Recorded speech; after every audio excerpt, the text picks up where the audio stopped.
Nous sommes associés la plateforme à ce challenge, je crois, pour une très belle raison pour rencontrer Sophie et IlShape, qui sont un très bel exemple. Les entrepreneurs ont cette énergie et cette capacité innovatrice qui peuvent faire changer la société. Alors, je ne dis pas qu'elles sont capables de traiter tous les problèmes, comme par exemple les problèmes de santé, dans le cas de IlShape, les problèmes de mobilité, les problèmes d'écologie, comme on a vu ce soir.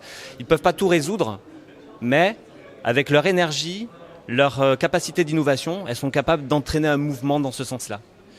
Et pour faire 2 mots sur la plateforme, d'ailleurs, nous avons travaillé là-dessus dès le départ, en accompagnant des entrepreneurs, des jeunes entrepreneurs porteurs de projets avec la French Tech, avec les grandes entreprises d'Aix-Marseille, le top 20, pour justement les accompagner dans leurs projets. Et récemment, on a été labellisé Carrefour de l'entrepreneuriat, vous savez, le plan Marseille en grand du président de la République, dans lequel le dispositif démarre là juste en avril 2022, dans lequel nous allons accompagner encore plus d'entrepreneurs comme Sophie ce soir.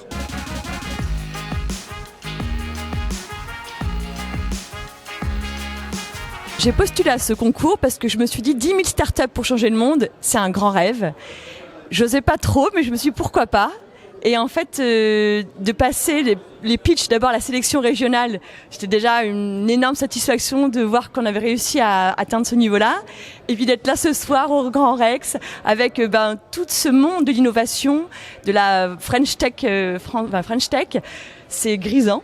C'est grisant et en fait on a envie de changer le monde, on a envie d'aller voir, ça donne encore plus d'énergie pour pouvoir faire ce qu'on fait au quotidien, de travailler. On se rend pas toujours compte de l'impact que ça a et quand on est là on a l'impression que oui en effet on fait bouger les frontières. Donc voilà, c'est grisant, c'est envoûtant et donc évidemment qu'il faut venir et il faut postuler pour ce genre de concours parce qu'on en a besoin, ça nous permet justement de pouvoir se retrouver et se donner de l'énergie tous ensemble pour aller le faire encore plus, un peu plus nombreux.